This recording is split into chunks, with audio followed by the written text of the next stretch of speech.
তোমাদের কাছে আজকে আমি যে মুভিটি নিয়ে হাজির হয়েছি তার নাম হচ্ছে শার্লিন সকার। এই মুভিটি হংকং এ তৈরি হওয়া একটা স্পোর্টস কমেডি মুভিটি 2001 সালে মুক্তি পেয়েছিল। বিশেষ করে এই মুভিটা আমাদের সকলের শৈশবে অনেক বড় একটা জায়গা দখল করে রেখেছিল। এমনকি টেলিভিশনে প্রতি রবিবার একবার হলেও এই মুভিটা দেওয়া হতো। আর আমি আমার শৈশবে একবার জন্য হলেও এই মুভিটা মিস করতাম না, কারণ এই মুভিটা একটা শুধুমাত্র স্পোর্টস কমেডিয়ান মুভি বলে আমার তো মনে হয় না। এই মুভিটা অতীতে আমাদেরকে কিছু কিছু এমন শিক্ষা দিয়ে যায় যেটা বর্তমানে এবং ভবিষ্যতে অনেক কাজে লাগে। তোমরা যদি তোমাদের শৈশবে এই মুভিটা না দেখে থাকো তাহলে কোনো সমস্যা নেই। তো আজকে আমরা অসাধারণ একটি চাইনিজ কুনফু ফুটবল মুভি এক্সপ্লেন করতে যাচ্ছি যেটা তোমার শৈশবকে নাড়িয়ে দেবে। তো চলুন শুরু করা যাক। মুভিটি শুরু করা হয় অতীতের একটি ঘটনা দেখিয়ে। মিস্টার ফাং নামে একজন ব্যক্তি বিখ্যাত একটি ফুটবল প্লেয়ার ছিলেন। সেই সময় মিস্টার ফাং ফুটবলটি এতটাই ভালো খেলতেন যে মানুষরা তাকে ভালোবেসে গোল্ডেন লেগ নামে উপাধি দিয়েছিল, মানে সোনার পা। কিন্তু সেই সময় মিস্টার হাং নামে তার দলের একজন খেলোয়াড়ের কথা কিছু অর্থের বিনিময়ে তার জীবনের সবচেয়ে গুরুত্বপূর্ণ একটা ম্যাচে সে ইচ্ছা করে গোল মিস করেছিল, যার কারণে তার ক্যারিয়ার 20 বছর আগে নষ্ট হয়ে গিয়েছিল। তখনকার সবচেয়ে ভালো প্লেয়ার গোল্ডেন লেগ এখন মিস্টার হাংয়ের প্রত্যেকটা বলা কাজগুলো অক্ষরে অক্ষরে মেনে চলে। গোল্ডেন লেগ এখনো মনে করে যদি মিস্টার হাংয়ের কথা অক্ষরে অক্ষরে মেনে চলে এবং তাকে যদি খুশি রাখতে পারে, তার ফলে হয়তোবা মিস্টার হাং তার দলের কোচ হিসেবে গোল্ডেন লেগকে রাখতে পারে। আসলে হাং ছিল তখনকার সময় সবচেয়ে জনপ্রিয় এবং শক্তিশালী ফুটবল টিম ইভেলের মালিক। যখন গোল্ডেন লেগ মিস্টার হাংকে তার দলের কোচ বানিয়ে দিতে বলে, তখন মিস্টার হাং গোল্ডেন লেগকে অপমান করে বলে, তুমি তোমার ক্যারিয়ার 20 বছর আগে নষ্ট করেছো, আর তুমি তো এইটা জানো না ওই দিন আমার লোকেরাই তোমার পা ভেঙেছিল কিছু টাকার বিনিময়ে। এছাড়া তোমার কোনো যোগ্যতাই নেই আমার দলের কোচ হওয়ার, তোমার কাছে শুধু এই মোটা ভুঁড়িটা বাদে আর কিছুই নেই। এইভাবে মিস্টার হাংয়ের কাছে অপমানিত এবং লজ্জিত হয়ে গোল্ডেন লেগ তার ভুলটি বুঝে সেখান থেকে চলে যায়। এরপর সে নিজেই নিজের জীবনটা নষ্ট করার কষ্টে রাস্তা দিয়ে মদ্যপান করতে করতে হাঁটতে থাকে। আর সে হাঁটতে হাঁটতে একটা সবার সামনে এসে দাঁড়ায়। ওই দোকানে একটা টিভিতে ফুটবল ম্যাচ চলছিল। সে ওখানে দাঁড়িয়ে ওই ম্যাচটা দেখা শুরু করে। সে আসল স্বপ্ন দেখছিল সে কোনো একদিন কোনো একটা দলের ফুটবল কোচ হবে, এবং সে কিন্তু মন প্রাণ থেকে ফুটবলকে অনেক বেশি ভালোবাসে। এরপর সে পিছন থেকে কোনো একটা ব্যক্তির কথা আওয়াজ শুনতে পায়। আর সে এখানে বসে ফুটবল খেলা দেখছিল। সে আরো জানায় তাদের বলে লাথি মারা কৌশলটি ভুল আছে। তবে এই জায়গায় গোল্ডেন লেগ ওই সকল অভিজ্ঞ প্লেয়ারদের সম্পর্কে এই সকল মন্তব্য করতে দেখে সে অনেকটা বেশি রেগে যায়। আর এই কথাগুলো কে বললো সে এইটা দেখার জন্য পিছনে তাকায়। আর সে সঙ্গে সঙ্গে পিছনে ঘুরে দেখতে পায় ময়লা সংগ্রহকারী একজন যুবককে।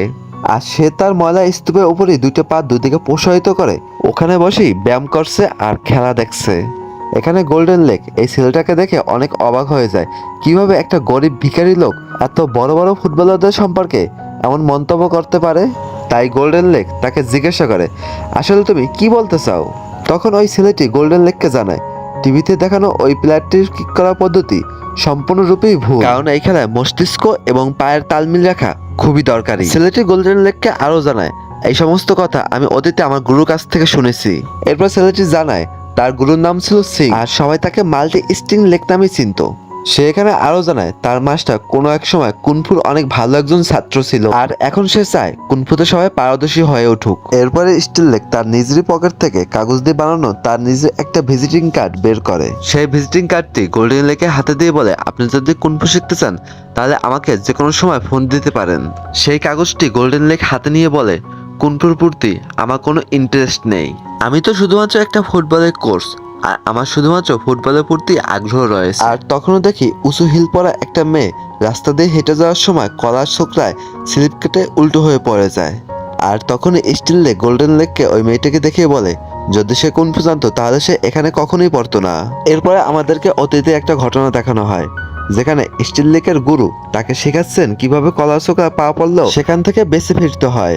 এর পাশাপাশি বর্তমানে ঘটে যাওয়া আশেপাশে কিছু লোকের উদাহরণ দেখিয়ে স্টিল লেগ গোল্ডেন লেগকে অনেক বোঝানোর চেষ্টা করতে থাকে যে কুনফুর মাধ্যমে গাড়ি কিভাবে পার্কিং করতে হয় এবং চলন্ত সকল বস্তুর উপরে কিভাবে একবারে নজর রাখতে হয়, মানে মানুষের দৈনন্দিন জীবনে কুনফুর অবদানটা কতটা সেটা বুঝাতে থাকে। বাট এতেও গোল্ডেন লেগের কোনো রিয়াকশন হয়, বরঞ্চ গোল্ডেন লেগ স্টিল লেগের ভিজিটিং কার্ডটি তার ক্যানের ভিতরে ঢুকিয়ে স্টিল লেগের গায়ে ছুঁড়ে মারে। ওই ক্যানটি যখন স্টিল লেগের গায়ে বেজে মাটিতে পড়ে কিছুটা লাফিয়ে ওঠে, তখন স্টিল লেগ ওই ক্যানটিতে সজোরে একটা লাথি মারে আর ওটা দূর আকাশে মিলিয়ে যায়। এরপর আমরা জানতে পারি তার স্টিল লেগ নাম হওয়ার কারণ হলো তার কুনফু টেকনিক তার পায়ের মধ্যেই রয়েছে, সে কারণেই তার পা দুটি অত্যন্ত শক্তিশালী এবং অনেক মজবুত। আর ঠিক তখনই হোটেলে একটা কর্মচারী এসে স্টিল লেগকে বলে, এখানে কোনো নোংরা রাখার জায়গা না, তাই তোমার নিজের নোংরাগুলো এখান থেকে নিয়ে তাড়াতাড়ি ভাগো। এরপরে স্টিল লেগ তার নোংরাগুলো নিয়ে হাঁটা শুরু করে। সেই সময় আমরা জানতে পারি তার পায়ের জুতো জোড়ো ছিঁড়া, তাই সে একটা জুতো দোকানের সামনে এসে দাঁড়িয়ে সুন্দর সুন্দর নতুন নতুন জুতা দেখতে থাকে। কিন্তু তার কাছে টাকা না থাকার কারণে সে সেখান থেকে আবারও চলতে শুরু করে। অবশেষে স্টিল লেগ সামান্য কিছু পয়সার বিনিময়ে সেই নোংরাগুলো বিক্রি করে দেয়। আর সেই টাকার পরিমাণ এতটাই কম ছিল যে তার সাহায্যে নিজেকে বাঁচিয়ে রাখা কোনো মতেই সম্ভব ছিল না। এরপরে স্টিল লেগ সেখান থেকে চলতে শুরু করে, আর চলতে চলতে একটা দোকানের সামনে এসে দাঁড়ায়। এখানে এসে দেখে একটা মেয়ে কুনফুর সাহায্যে মিষ্টি পাউরুটি তৈরি করছে। এটা দেখে স্টিল লেগ তো অনেক খুশি হয়ে যায় এবং সঙ্গে সঙ্গে ওই দোকানে চলে যায়। এই মেয়েটির নাম ছিল মই। সে মইকে জানায়, তুমি সত্যি খুব ভালো কুনফু জানো এবং তুমি দেখতেও অনেক সুন্দর। এই কথা বলতে বলতে সে একটা মিষ্টি পাউরুটি খেয়ে ফেলে, আর তার পাশাপাশি সে আরো একটা মিষ্টি পাউরুটি তুলে মুখে দিয়ে দেয়। মই তাকে আটকানোর জন্য বলে, একটা পাউরুটির দাম 60 সেন্ট আর দুইটার দাম $1। এখানে স্টিল লেগ বলে, আমি একজন কুনফু মাস্টার, আমার কাছে কোনো টাকা নেই, আমার কাছে যা আছে সেটাই রাখো। এখানে মই স্টিল লেগের উপর পানি ছুড়ে দিয়ে বলে, তোমাকে টাকা এখনই দিতে হবে। তখন কোনো উপায় না পেয়ে স্টিল লেগ তার ময়লা বাসার সমস্ত টাকা মইকে দিয়ে দেয়, বলে যে আমার কাছে এইটাই আছে, আর নেই আমার কাছে। পুনরায় মই স্টিল লেগকে বলে, এতে হবে না, আমার আরো টাকা চাই, পুরো টাকা তুমি দিয়ে যাও। কোনো উপায় না পেয়ে স্টিল লেগ তার জুতো জোড়ো মইকে দিয়েছে। তার জুতো জোড়ো ছিল তার মতো ছেঁড়া ফাটা, ওইটা তো মইয়ের কোনোই কাজে আসবে না। অবশেষে কোনো উপায় না পেয়ে স্টিল লেগ এখানে গান গাইতে শুরু করে এবং নাচতে শুরু করে। সেখানে তার সাথে আশেপাশে থাকা সাধারণ জনগণও এসে নাচতে শুরু করে, তার গানে তাল মিলাতে শুরু করে। এই নাচা গানা এক পর্যায়ে দোকানের মালিক চলে আসায় স্টিল লেগ এখান থেকে দৌড়ে পালিয়ে যায়। এরপরে একটা দৃশ্যে স্টিল লেগকে আমরা একটা ক্লাবে দেখতে পাই। সে তার ভাই আয়রন হেডের সাথে বসে আছে। আসলে আয়রন হেড এবং স্টিল লেগ একসাথে কুনফু প্র্যাকটিস করছিল একটা গুরুর কাছ থেকে, মানে তারা একটা গুরুর কাছ থেকে কুনফু শিখছিল। সে বলে যে আমরা গানের মাধ্যমে আমাদের কুনফুটি সকলের মাঝে তুলে ধরতে পারি। আয়রন হেড বলে, তোমার আরেকটা কথা শোনা যাবে না, আগেরবার মনে নাই তোমার কথা শুনে আমার কি দশা হয়েছিল, এবার আবার কি প্ল্যান আনছো? স্টিল লেগ বলে, না, এইবার সাকসেসফুল আমরা হবই। আমরা যদি একবার দুই ভাই মিলে গান গাই তাহলে সকলেই আমাদের কাছ থেকে কুনফু শিখতে আসবে। আমাদের কুনফু কি বলে এটাকে, ইনস্টিটিউট না, যাই হোক কুনফু স্কুল, মানে ওই জায়গায় এসে ভর্তি হবে সবাই। তো চলো তুমি আর আমি গিয়ে এখন কুনফু নিয়ে একটা গান গাই। এবার তারা দুজন স্টেজে উঠে যায় সাজবাজ করে, যে কুনফু নিয়ে অনেক গান গায়। তারা গানের মধ্যে বলে যে আমাদের মধ্যে একজন হলে স্টিল হেড, না সরি, একজন হলে আয়রন হেড আর একজন হলে স্টিল লেগ। তোমরা চাইলে আমাদের পায়ে এসে বাড়ি দিয়ে বা মাথার উপরে বাড়ি দিয়ে চেক করতে পারো। সেখানে কিছু জনগণ তাদের এসে পিটানো শুরু করে। স্টিল লেগ মনে করে আয়রন হেডকে পায়ে মারে, আর আয়রন হেড মনে করে স্টিল লেগের মাথায় বাড়ি মারে। পরের দিন সকালবেলা গোল্ডেন লেগ একটা দেওয়ালের পাশে দাঁড়িয়ে হিসু করছিল। তখন সে তার পাশে থাকা একটা দেওয়ালের ভিতরে একটা ক্যান দেখতে পায়। তাড়াতাড়ি করে গিয়ে সেই ক্যানটি যখন বাইর করে তখন দেখে যে এই ক্যানটি সেই ক্যানটি ছিল যে ক্যানটিতে স্টিল লেগের দেওয়া ভিজিটিং কার্ডটি ঢুকিয়ে তার গায়ে ছুঁড়ে মারছিল। গোল্ডেন লেগ তাড়াতাড়ি করে গিয়ে ওই ক্যানটা বের করার চেষ্টা করে, হ্যাঁ এই ক্যানটাই সেই ক্যানটা কিনা। এরপর সেই দেওয়ালটি ভেঙে যায়, মানে ওই ক্যানটা বার করার ফলে দেওয়ালটি ভেঙে যায় এবং দেখে যে অপর প্রান্তে স্টিল লেগ দাঁড়িয়ে আছে। স্টিল লেগকে একদল গুন্ডা ঘিরে ফেলেছে। সে ওই দলটির সামনে দাঁড়িয়ে আছে। সে তাদেরকে বলে, আমার গুরু কাউকে বিনা কারণে মারতে শিখায়নি, কারোর সাথে ঝগড়া করতে শিখায়নি। আমি তো তোমাদের সাথে আজকে ফুটবল খেলবো। আসলে স্টিল লেগ এখানে একটা ছেলের হাতে ফুটবল দেখে এই কথাটি বলছিল। এরপরে স্টিল লেগের এই কথা শোনার পর ওই গ্যাং যখন স্টিল লেগকে মারতে শুরু করে তখন স্টিল লেগ হাত দিয়ে নয় বরঞ্চ ওই ফুটবল দিয়ে তাদেরকে মারতে শুরু করে। এই দৃশ্য দেখে ওখানে থাকা গুন্ডারা সকলেই পালাতে থাকে। তারপরে একটা ছেলের কাছ থেকে স্টিল লেগ কিছু খুচরো পয়সা নিয়ে ফলের জুস খেতে থাকে, কারণ সে অনেক মারামারি করে ফেলেছে ইতিমধ্যে, তাই সে অনেক বেশি ক্লান্ত। স্টিল লেগের এই দৃশ্য দেখে গোল্ডেন লেগ তো পুরো অবাক। সে এসে তার পাটা চেক করতে থাকে যে আসলে কি এটা কোনো পা নাকি লোহার বা মেটাল কোনো ধাতু। গোল্ডেন লেগ স্টিল লেগে পাটা চেক করে বলে, আমার তো এতদিন এরকমই পা প্রয়োজন ছিল, এই পা দিয়ে কত ম্যাচ যে জিতে যাবে। হ্যাঁ, তুমি চাইলে অনেক অনেক অনেক ম্যাচ জিতে তুমি অনেক সেলিব্রিটি হতে পারবে এবং তোমার কাছে সকলে এসে কুনফু শিখতে যাবে।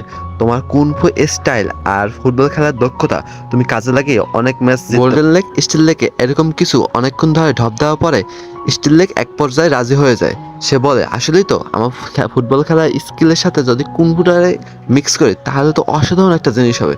আগে কেন আমার মাথায় এই বুদ্ধি আসেনি, আজকে থেকে আমি ফুটবল খেলা শুরু করব। এর পর মুহূর্তে স্টিল লেগ গোল্ডেন লেগকে বলে, আমি মনে হয় তোমাকে আগে কোথাও দেখেছি, আচ্ছা, আমার তো মনে পড়ছে না, তুমি বলতে পারো তোমাকে আমি আগে কোথায় দেখেছি? এবারে গোল্ডেন লেক তার ইতিহাস বলা শুরু করে যে মিস্টার ফ্র্যাঙ্ক একসময় অনেক ভালো ফুটবল খেলতো, আর তার অনুসারীরা মানে তার ফ্যান ফলোয়াররা তাকে ভালোবেসে গোল্ডেন লেক নাম দিয়েছিল। এরপর মিস্টার হাং নামে একটা প্লেয়ার আমাকে দিয়ে একটা ম্যাচ ফিক্সিং করায় কিছু অর্থের বিনিময়ে, এমনকি সে আমার পাটা ওই দিনকে ভেঙে দিয়েছিল, তাই আজ আমার এই অবস্থা। এই কথা শুনে স্টিল লেক অনেক বেশি খুশি হয়ে যায়, কারণ সে যার সাথে কথা বলছেন সে একসময় অনেক বিখ্যাত একটা ফুটবল প্লেয়ার ছিলেন, কিন্তু বর্তমানে সে একজন কোচ। বাট স্টিল লেকে সে অনেক সহজেই ফুটবল খেলা শিখাতে পারবেন। এরপরে স্টিল লেক মিস্টার ফ্রাঙ্ককে বলে, তুমি আমাকে এখনই ফুটবল খেলা শিখিয়ে দাও। তখনই গোল্ডেন লেক বলে, তোমাকে ফুটবল খেলা কিভাবে শিখাবো? ফুটবল খেলতে হলে মনোযোগ লাগে আর লাগে একজোড়া ভালো জুতো, যেটা তোমার নেই। তাছাড়া তুমি জুতো ছাড়া ফুটবল খেলতে পারবে না। এরপরে স্টিল লেক সোজা ময়ূর কাছে যায়। সে তার কাছে গিয়ে তার জুতো জোড়া চায়। সে বলে যে তার জুতো জোড়া তো সে আগের দিনই ডাস্টবিনে ফেলে দিয়েছে, তার কাছে তার জুতো জোড়া নেই। এই কথা শুনে স্টিল লেক অনেক হতাশ হয়ে সেখান থেকে চলে যেতে ধরে। তখনই মই তার জুতো জোড়া দেয়। আসলে তার জুতো জোড়া অনেক ছিঁড়া ছিল বিধায় সে বাসায় নিয়ে গিয়ে তার জুতো জোড়া সেলাই করে তাকে ফেরত দেয়। এখানে স্টিল লেক মইকে অনেক ধন্যবাদ জানিয়ে এখান থেকে বিদায় নেয়, কারণ তার জুতো জোড়া অনেক বেশি ছিঁড়া ছিল আর মই কিন্তু জুতো জোড়া সেলাই করে দিয়েছে। এখান থেকে সরাসরি তার ছোটবেলার বন্ধুদের কাছে সে যায়, যাদের সঙ্গে সে একসাথে শাওলিং কুনফু শিখেছে। আপনাদের জানার স্বার্থে বলে রাখি, এই 5 জনের কাছে কিন্তু ছিল আয়রন পাওয়ার, যেমন mighty steel leg, iron head, hooking leg, iron shirt এবং লাইট ওয়েটের মতো আয়রন পাওয়ার। কিন্তু তাদের বর্তমান অবস্থা এবং আর্থিক অবস্থা অনেকটা বেশি শোচনীয়, সেই কারণে তারা স্টিল লেগের সাথে শাওলিং কুনফু সাহায্যে ফুটবল খেলতে রাজি হয় না। কিন্তু তারা রাজি না হওয়া সত্ত্বেও স্টিল লেগ তাদেরকে রাজি করানোর চেষ্টা চালিয়ে যেতে থাকে। তাদেরকে একটা ঠিকানা দিয়ে বলে, আমি নির্দিষ্ট একটা টাইমে ওইখানে ওয়েট করবো তোমাদের সকলের জন্য। এই কথা বলে সে ওখান থেকে চলে আসে। কিন্তু অপরদিকে তার বন্ধুরা রাজি না হলো তাদের পুরনো একটা ছবি দেখে কি যেন একটা স্মৃতি মনে করে। অপরদিকে স্টিল লেক এবং গোল্ডেন লেক সেই নির্দিষ্ট স্থানে তাদের বন্ধুদের জন্য অপেক্ষা করতে থাকে। নির্দিষ্ট টাইম বের হয়ে যাওয়ার পরে তাদের কোনো বন্ধু ওখানে না আসায় স্টিল লেক এবং গোল্ডেন লেক ভাবতে থাকে তাদের ফুটবল খেলার সিদ্ধান্ত আবার ভুল সিদ্ধান্ত না তো। এর পাশাপাশি তারা মনে করতে থাকে তাদের এমনটা করা উচিত হয়। যখন স্টিল লেক এবং গোল্ডেন লেক এখান থেকে উঠে যাচ্ছিল, তখনই তার সমস্ত বন্ধুরা একে একে এন্ট্রি নেয় পুরো নায়কের মতো। আর তাদের সকলকে এখানে আসতে দেখে স্টিল লেক এবং গোল্ডেন লেক অনেক বেশি খুশি হয়ে যায়। দেখতে দেখতে তাদের 6 জনের একটা সুন্দর ভালো টিম তৈরি হয়ে যায়। কিন্তু তাদের সবচেয়ে বড় সমস্যা হলো তারা কেউই ফুটবল খেলতে জানে না। সেই কারণে তারা গোল্ডেন লেকের কথা মতো প্র্যাকটিস করা শুরু করে দেয়। মাঠে আসা মাত্রই স্টিল লেক ফুটবলে অনেক জোরে একটা কিক করে, আর কিক করা মাত্রই বলটা আকাশে অনেক উঁচায় ওঠে, অদৃশ্য হয়ে যায়। এই কারণে তারা মাঠের নিচে বসে বসে ভাবতে থাকে যে কখন বলটা নিচে আসবে আর তারা ফুটবল খেলা প্র্যাকটিস করবে। এর পরের দেশে দেখা যায় তারা মাঠে বসে নিজেদের মতো করে সময় কাটাতে থাকে বলের অপেক্ষায়। যখনই বলটা নিচে এসে পড়ে তখনই তারা গিয়ে বলের উপর ঝাঁপিয়ে পড়ে, কিন্তু তারা বুঝতেই পারে না বলটি কখন তাদের কাছ থেকে ছিটকে দূরে চলে গেছে। তাদের এমন খেলা দেখে গোল্ডেন লেক বলে, তোমরা যদি এমন ভাবে খেলতে থাকো তাহলে তোমরা কোনোদিনই ফুটবল খেলা শিখতে পারবে না, তাই সবার আগে তোমাদেরকে ফুটবল খেলার নিয়মগুলো শিখতে হবে। এরপরে সে দলের প্লেয়ারদেরকে আলাদা আলাদা ভাবে ফুটবল খেলার নিয়ম কানুনগুলো শিখাতে থাকে। কিন্তু এদিকে স্টিল লেককে গোল্ডেন লেক আলাদাভাবে সরিয়ে রেখেছিল। নিজের বন্ধুদেরকে খেলতে দেখে স্টিল লেক অধৈর্য হয়ে বলে, আমার বন্ধুদেরকে খেলতে দিচ্ছেন, আমাকে খেলতে দেবেন না? আমাকেও খেলার সুযোগ দেন। তখন গোল্ডেন লেক স্টিল লেককে জানায়, তুমি ওই দিকে যাবে না, তুমি যদি বলে আবারও কিক করো তাহলে কয়েক ঘন্টার জন্য খেলা বন্ধ হয়ে যাবে। তাই সবার আগে তোমার পায়ের উপর তোমার নিয়ন্ত্রণ করা শিখতে হবে, আর তোমার পায়ের নিয়ন্ত্রণের জন্য তুমি সবার আগে এই ডিমগুলো দিয়ে প্র্যাকটিস করা শুরু করো। আর প্র্যাকটিস করা এক পর্যায়ে ঠিক এমনটাই হয়। গোল্ডেন লেকের কথা মতো স্টিল লেক তার দেওয়া ডিমগুলো দিয়ে স্টিল লেক প্র্যাকটিস করতে করতে ঠিক এমনটাই হয়। পরবর্তীতে গোল্ডেন লেক তাকে ফুটবল প্র্যাকটিস করার জন্য একটা দেওয়ালে গোল মার্ক করে দেয়, আর সে বলে যায় তোমার লক্ষ্যে তুমি বলটা দিয়ে প্র্যাকটিস করতে থাকো। গোল্ডেন লেকে এমন কথা অনুযায়ী স্টিল লেক সেই লক্ষ্যে প্র্যাকটিস করতে থাকে, আর সে বল প্র্যাকটিস করার এমন একটা পর্যায়ে চলে যায় যে সে অনেক দূর থেকে অনেক জোরে জোরে মারা শুরু করে এবং সেখানে কম্পন শুরু হয়। সে এমন একটা পর্যায়ে চলে যায় যে বলটি মারতে মারতে ওই দেওয়ালটি ভেঙে ফেলে। এখানে মিস্টার ফ্রাঙ্ক কল্পনা করতে থাকে এই ছেলেটি আমার ফুটবল ম্যাচটি খেলা জিতিয়ে দিতে পারে, বাট ফুটবল তো একটা দলীয় খেলা, বাকিদেরও ট্রেন করে তৈরি করতে হবে তার মতো। এরপরে গোল্ডেন লেক তার প্লেয়ারদের ট্রেন করানোর জন্য ওখানকার স্থানীয় কিছু প্লেয়ারদের সাথে একটা ফুটবল ম্যাচের আয়োজন করে। গোল্ডেন লেক সকলের উদ্দেশ্যে বলে, এই ম্যাচের নিয়ম অনুযায়ী কারো কাছে যেন কোনো অস্ত্র না থাকে। এই কথা শেষ হতে না হতে একজনের আন্ডারওয়্যার থেকে একটি হাতিয়ার মাটিতে পড়ে যায়। গোল্ডেন লেক ওই প্লেয়ারের কাছে জিজ্ঞাসা করে, তুমি হাতিয়ার কেন নিয়ে এসেছো খেলার মাঝে? ওই প্লেয়ারটা জানায়, আমি একজন মেকানিক, আর হয়তো ভুলবশত করে আমার প্যান্টের পকেটে এই জিনিসটা রয়ে গেছে। পরবর্তীতে জানা যায় তাদের কাছে আসলে এরকম অনেক হাতিয়ার রয়েছে। আর যখন খেলাটি শুরু হয়ে যায় তখন দেখা যায় ওই স্থানীয় দলের সকল প্লেয়ার খেলাটি বাদ দিয়ে স্টিল লেগ এবং তাদের বন্ধুদেরকে নিত্য নতুন উপায়ে মারতে থাকে। সেটা দেখে তো স্টিল লেগ এবং তাদের সকল বন্ধুর অবস্থা খারাপ হয়ে যায়। আর তারা ভাবতে থাকে এভাবে তারা ম্যাচটি জিততে পারবে না। তা যদি এভাবে মার খেতে থাকে তাহলে আর ফুটবল প্র্যাকটিস করারও অবস্থা থাকবে। এখানে স্টিল লেগ এবং তার বন্ধুরা শাওলিন কুনফুতে অনেক বেশি পারদর্শী হওয়া সত্ত্বেও অনেক বছর ধরে তাদের কোনো ধরনের চর্চা নেই এটার উপরে। তাই তারা এখানে শাওলিন কুনফুর সকল কৌশলে ভুলে গিয়ে কিন্তু মার খেতে খেতে সেখানে একটা চমৎকার হয়ে যায়। মার খেতে খেতে এক পর্যায়ে তাদের সকলের মধ্যেই প্রায় শাওলিন কুনফুর পাওয়ারটি চলে এসেছিল। তাই তারা সকলে চোখ বন্ধ করে একসাথে মনোসংযোগ করার আসন করতে থাকে। যখন তাদের চোখ খোলে তখন তাদের শক্তি এবং কনফিডেন্স দেখে স্থানীয় দলের অবস্থা খারাপ হতে থাকে। অবশেষে এই ফুটবল আক্রমণাত্মক ম্যাচটি শেষ হলে সেখান থেকে অনেকেই পালিয়ে যায়। আর কিছু ছেলে সেখানে এসে গোল্ডেন লেকের পাওয়ার দেখে তাদের সাথে খেলার জন্য এবং তাদের কাছ থেকে এই কুনফুটি শেখার জন্য তাদের কাছে অনুরোধ করতে থাকে। তাই দেখতে দেখতে একটি সুন্দর ফুটবল টিম তৈরি হয়ে যায়। কারণ ফুটবল খেলায় 6 জন নয় বরঞ্চ 11 জন প্লেয়ারের প্রয়োজন হয়। আর তখনই আমরা অপরদিকে মিস্টার হাংয়ের ফুটবল প্লেয়ারদেরকে দেখতে পাই। তারা কিনা অত্যাধুনিক পদ্ধতির মাধ্যমে সুইমিং পুলের মধ্যে বসেই ফুটবল খেলা প্র্যাকটিস করছিল। আর এতেই বোঝা যায় একজন ধনী ব্যক্তি তার ফুটবল টিমকে প্রথম স্থানে ধরে রাখার জন্য কি না কি করতে পারে। অন্যদিকে গোল্ডেন লেক মিস্টার হাংয়ের কাছে এসে বলে আমার কাছে একটা ফুটবল টিম রয়েছে যারা কিনা হংকং ওপেন কাপ চ্যাম্পিয়নশিপে যোগদান করতে ইচ্ছুক। এরপরে মিস্টার হাং গোল্ডেন লেগের টিমটাকে দেখে বলে এদের অবস্থা তো খুবই শোচনীয়, এরা কিভাবে আমার দলের সাথে খেলবে। এরপরে মিস্টার হাং গোল্ডেন লেগকে বলে যাই হোক তুমি যেহেতু একটা দল বানিয়ে ফেলেছো তাহলে দেখা যাক কতদূর পর্যন্ত তোমরা যেতে পারো। এটা অর্থ হলো golden লেগের team Hong Kong open cup চ্যাম্পিয়নশিপে খেলার সুযোগ পেয়ে যায়। এরপরে স্টিল লেগ মুইর সাথে কিছুটা সময় কাটানোর জন্য তাকে একটা কাছের শপিং মলে ঘুরতে নিয়ে যায়।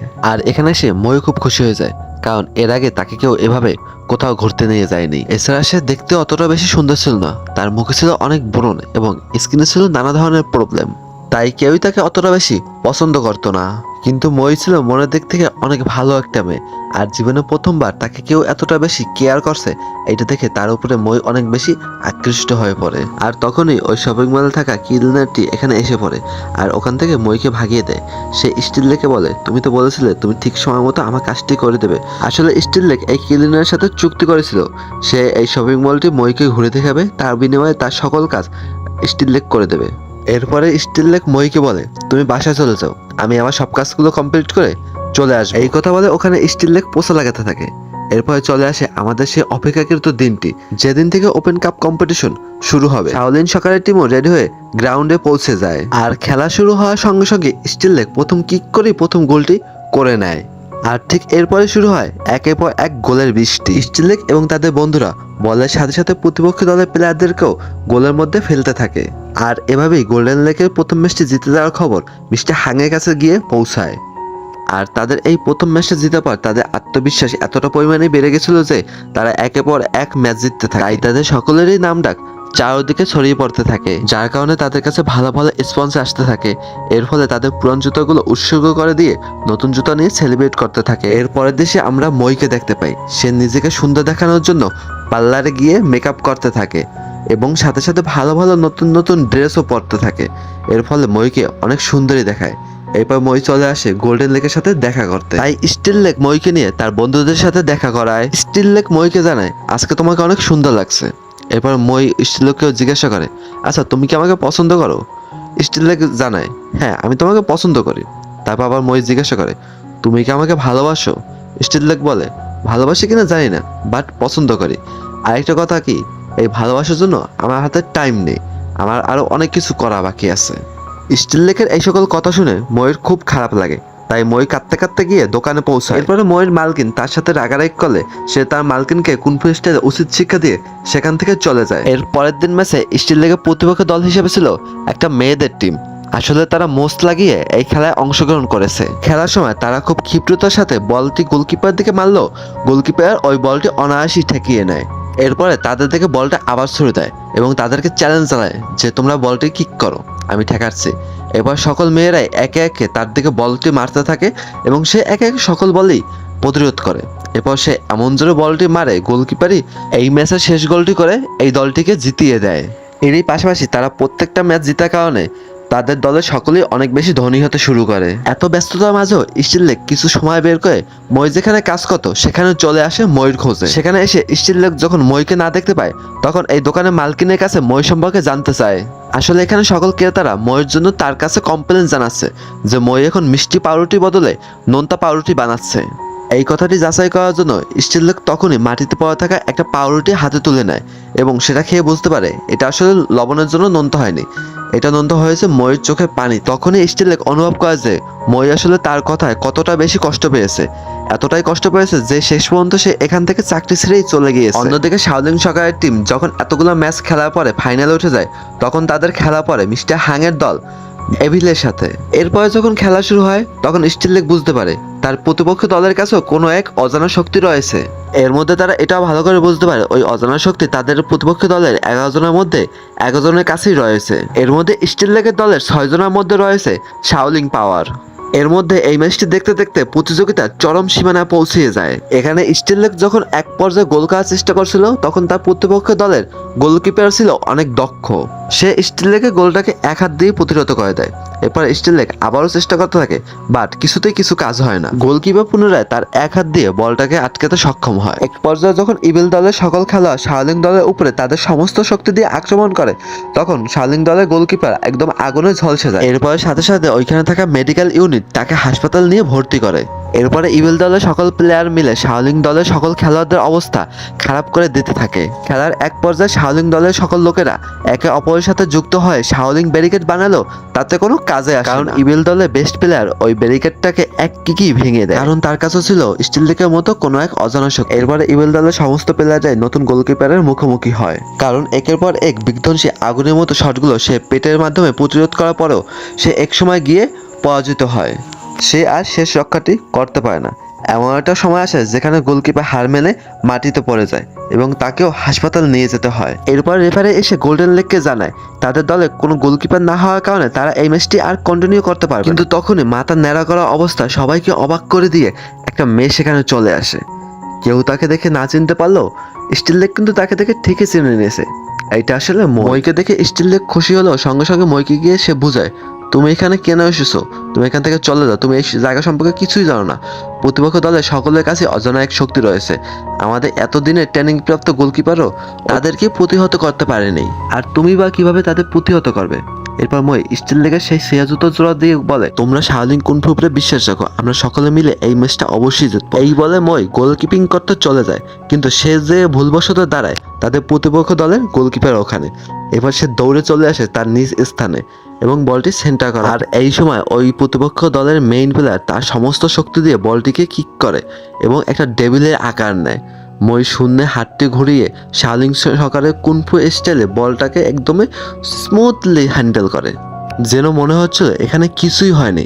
এবং সে সাথে সাথে একটি আঙ্গুলের উপরে বলটা ঘুরতে থাকে, অন্য হাত দিয়ে বলটি স্পিড আরও বাড়িয়ে দেয়। একদম ঝড়ের গতিতে বলটি একদম ঘুরছিল তার হাতে আঙ্গুলের উপরে। এরপর মই স্টিল লেগের দিকে উদ্দেশ্য করে বলটা উপরের দিকে ছুঁড়ে মারে। এই দেখে স্টিল লেগ ঘুরতে ঘুরতে তার সমস্ত শক্তি দিয়ে এত জোরে বলটাকে কিক মারে যে দেখে ইভিল টিমের গোলকিপারও হতবাক হয়ে যায়।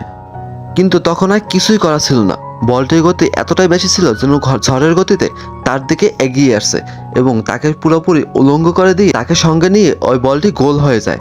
এবং এর সাথে সাথে দেখানো হয় এই চ্যাম্পিয়নশিপ কাপটি জিতেছে শাওলিং সকারের টিম। তারা এখানে 1-0 গোলের ব্যবধানে এই ম্যাচটি জিতেছে। এরপরে মিস্টার হাংয়ের সম্পর্কেও সবকিছু জানা যায় যে সে 20 বছর আগে গোল্ডেন লেগের সাহায্যে একটা ম্যাচে ফিক্সিং করাইছিল, আর সে তার লোককে দিয়ে গোল্ডেন লেগের পার্টি ভেঙে দিয়েছিল, যার ফলে তার ক্যারিয়ারটি একদম ধ্বংস হয়ে গেছিল 20 বছর আগে। আর তার যে ইভিল দলটা ছিল তাদেরকে আমেরিকান কোনো একটা ড্রাগ দিয়ে তাদেরকে এত শক্তিশালী বানানো হতো।